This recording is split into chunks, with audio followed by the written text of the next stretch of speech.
Here we go, week 6 Gridiron Picks, and it's always wonderful. You know, I'm having a good season. You're having a good season. Actually, I think we're pretty tight. We might even be tied up now. You snubbed me last week, but that's all right. Now, before we take care of all this, you know, before we introduce our distinguished guest here, let's take a little care of a little housekeeping.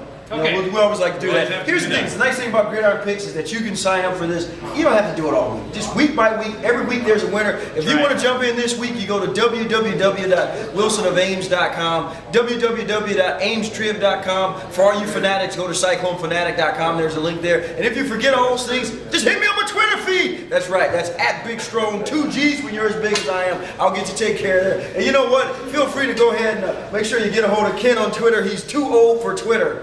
Here we go again, Tron. We're at week 6. We're picking these games before the week 5 games are even played.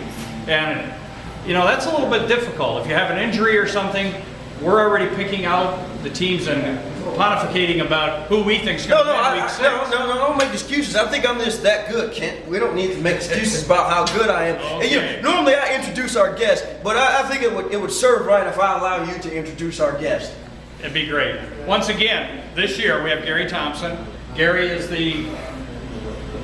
probably the epitome of an Iowa State fan. Having played at Iowa State, been a local resident his whole life, a business person in Ames, and we're thrilled every year.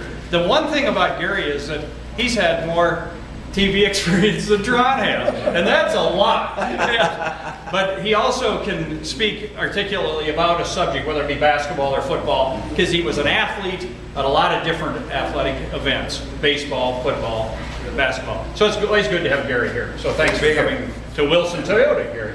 Yeah, and I'll just say a little bit about Gary. You know, best thing about this thing, he's got these shops here in town, Swift Stops, and I'm telling you, when I'm late for a ball game and I need to get anything, and that's the great thing about these Swift Stops, anything you can think of are in these. You got beer, you got ice, you got soda, you got foods, you got it all, you got chips. Man, that's a great spot you got down there. You can keep passing by when you see one. You can do it all right here. 6 stores, all the names. And just give us one of the addresses. I know we got one right down here on Duff.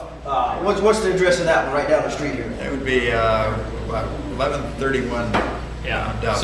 And you can't miss this place. It's gas, you name it. The nice thing about that store, Gary, is that you come into town and the traffic gets backed up. You can pull right in there and get everything you need while you're waiting to get the track traced. We like that. The nice thing too, guys, let's be honest, the nice thing after last night's game, because we're doing this on a Friday morning, and we got to see Iowa State play Tulsa, we don't need a crying towel like we did in the first 2 games.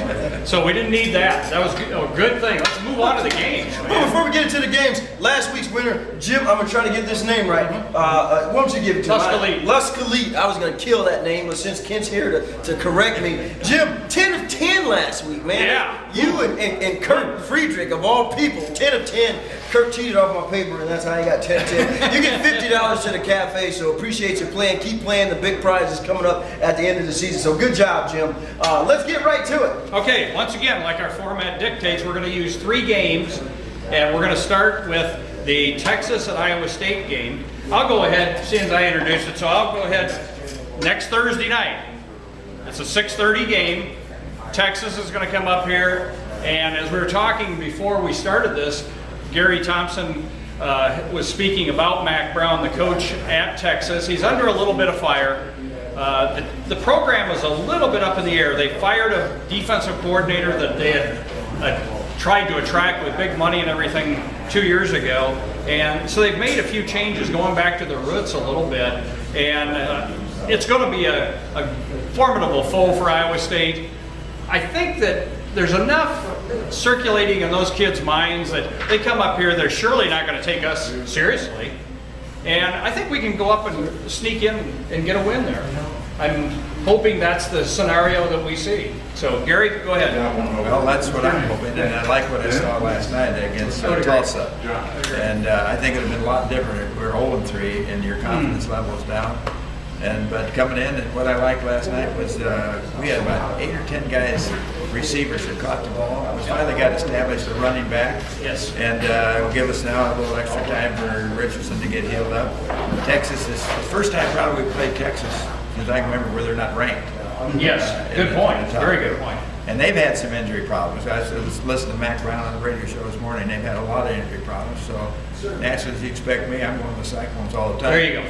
Well, I don't think anybody's going to throw this game off. I think we're all going the same route. But one thing I want to bring to your attention, you know, you brought it up. You said that Texas won't take us serious. Listen, with the problems they got going on in Texas, they're taking everybody serious. Yeah, they're not going to come in and sleep on any team. Let's not forget when you start talking about Texas, this is still Texas. You know, even though they're having the problems with Mac Brown, this is still a Texas team, and they're still talented. They got one of the best running backs to ever come out of high school. You go back and look at this kid; he's unbelievable, and that's where we've had our problems at stopping the run. One thing I'm hoping, Tron, is that these kids have had so much success in their life. I don't know if they've ever had to fight through some things. I'm hoping they're thinking about their own problems, and that'll give us a leg up in the game. I think that's why Mac Brown is who he is. He doesn't allow these kids to think that they're that good that they can play. Well, you know what, these kids, it's not like it used to be. There's a lot of different programs out there now. It's not just Texas and all these schools. You can play at Alabama's, the A&M, so it's a different attitude now. But here's my cue on this thing, and we'll keep going. A good win coming off a good win K-State. against a very good win off K-State, but so is Iowa State coming off a great win against Tulsa. I'll tell you one thing. I told you last week, Quentin Bunders,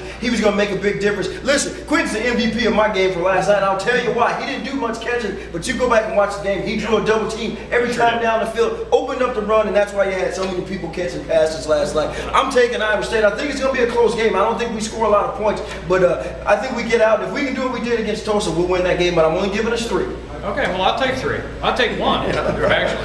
Just I think, double too, it. and I think everybody alluded to the fact that we played some different people.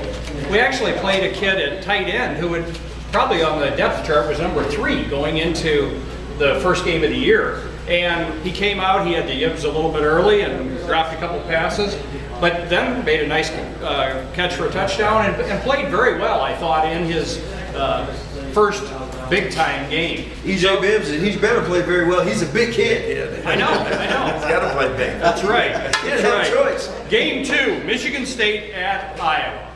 Once again, here's a game that we're going to pick a winner before we even see what they do the week before. If Iowa has a quarterback go down, for instance, the kid who they have as their second stringer right now, the last important game he played was Scottsdale Community College against Mesa Community College. So they got some things there that could really affect these. So we have a little bit of a parachute here. I think that we can point out the differences. I'm going to go Michigan State. I think they've got a lot of talent. I think Iowa still, regardless of their big run-up score in the last game, I guess I'm not a believer that they're a very good team yet.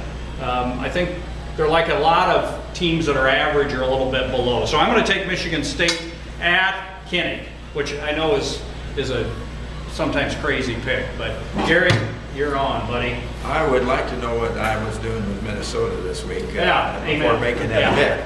But we're not going to have that luxury, so I'm going to kind of be a homer. I think Iowa's got a pretty good offensive line. And they dominate the clock on you if they can get the running game going. I'm going to go with the Hawks on this and be a homer. Okay. Well, I'll take that, but I'm going to disagree with you, Gary. I don't like to do that often, but I'm going to disagree with you here. Here's the deal. I don't need to see the Minnesota game. I'm going to go back to the Missouri State game. Listen, one thing Missouri State did, even though they lost, they're not a real good team. They slowed down the run game. Michigan State has a great run defense, and I think they'll be able to not only slow it down, but almost pause this run game. Once you do that to Iowa, you can forget everything else. They haven't even tested their quarterback or their receivers throwing the ball down a week. Throw the game last week out where they scored 59 points. Us three could have scored 59 points in that game, so that game doesn't count.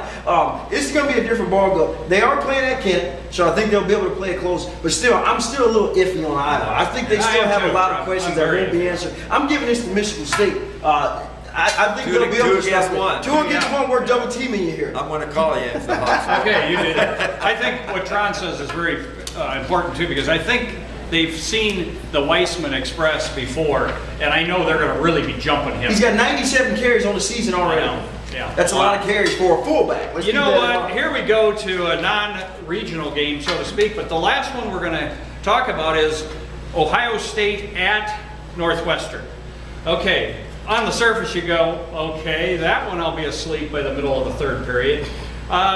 Maybe not. I think Northwestern's forte is that they cheat a little bit because they throw the ball. and kind of weird alignments and weird sets, and they have receivers coming from different angles, and all of a sudden, if you're in a zone, they're flooding you, or if you're in man, they're picking you, or they're doing some things that are just a little different. So I like Northwestern's philosophy. They're not getting the athlete at all that Ohio State is getting, but they're getting good kids. Fitzgerald is a very good coach, I think. Ohio State, they've got 2 quarterbacks that might be really, really good. I think as a Northwestern fan, you'd have to say, hopefully, they'll get a controversy going there, which I don't know if they will or not. Evanston, to go there is certainly not like playing at Ohio State's venue. So maybe all these factors will make it a good game. I think all those things being said, you probably think I'm going to say Evanston, Northwestern, an upset. Nah, I'm going the other way. Ohio State probably will win that game. Gary, wow. You can pick Northwestern if you want. Yeah. Well, he does a terrific job, and the Hawks have had trouble even when they've been favored going in there a lot of time. He does a lot with less talent. Talent is important, and Ohio State has talent. So I'm going with the Buckeyes, regardless of which quarterback they play. Talent is important. Yes. Well, I'm going to tell you this. I think both of you guys might have missed the boat here. You come out and you're talking about Northwestern. Here's the deal. This isn't your typical Northwestern team. This is actually a pretty good team. They're one of the better teams in the Big Ten, and I think that's what a lot of people think Northwestern, and they go, it's Northwestern. They're just a bunch of smart punks out there. This is a very good team. Now, in saying that, I'm going to take your cue here. In saying that, we are talking about Ohio State here. Listen, this offense, I told you before the season, we had a conversation, I told you, this is probably the best offense in college football. And I'm probably right. Tom Herman left Iowa State, went over to Ohio State. He has the horses to run the offense he wants to run. Sure. We see it week after week. It doesn't matter who they put at quarterback. They're all going to score the ball because they have exactly what you said. They have talent. Now listen, I expect to see both quarterbacks. They played a backup quarterback last week, threw 6 touchdowns in the first half. Only? That's crazy. Only 6 touchdowns. So I don't think it really matters. They got a great offensive line. They got a great defense. They got a lot of talent on that team. I'm taking Ohio State. And here's the deal. I'm taking Ohio State pretty convincingly at Northwestern. I think this is the time for Ohio State to make a point for the rest of the season because they can get snubbed in the national championship game if they don't start doing that. So I'm taking Ohio State big. That's my lock for the week, by the way. A lock. So here we go. Well, we're 3-0. Maybe we'll all count as our lock. We're not going to team up on Gary anymore. I'm going to give him a little more limelight here. Listen, if you're in Ames, Iowa, you got to make sure, make it a must. If you've never been to a Swift Stop, you got to stop in these. They're great places, really nice. Here, I'm going to tell you this, and then you can laugh if you want to. One thing about ball games and stopping at filling stations is usually the restrooms are terrible. I've never seen restrooms as clean as yours, Gary. We put an emphasis on that. That's my important job right now is getting the mail, so I don't know what But it's great places. Right. If you're in Ames, Iowa, 6 locations here in Ames. Make sure you're stopping in at a Swift Stop. And make sure you sign up for Gridiron Picks. Again, just go to www.wilsonofames.com. Feel free to go to www.amestrib.com, CycloneFanatics.com for all you fanatics. There's a link there. And if you forget, just hit me on my Twitter feed. That's right. That's @BigStrong. There's 2 G's when you're as big as I am. Gary, we appreciate you coming down. It's always a pleasure to have you on. You know what? Kent's exactly right. You know more than me and him put together. That's pretty good because he's old.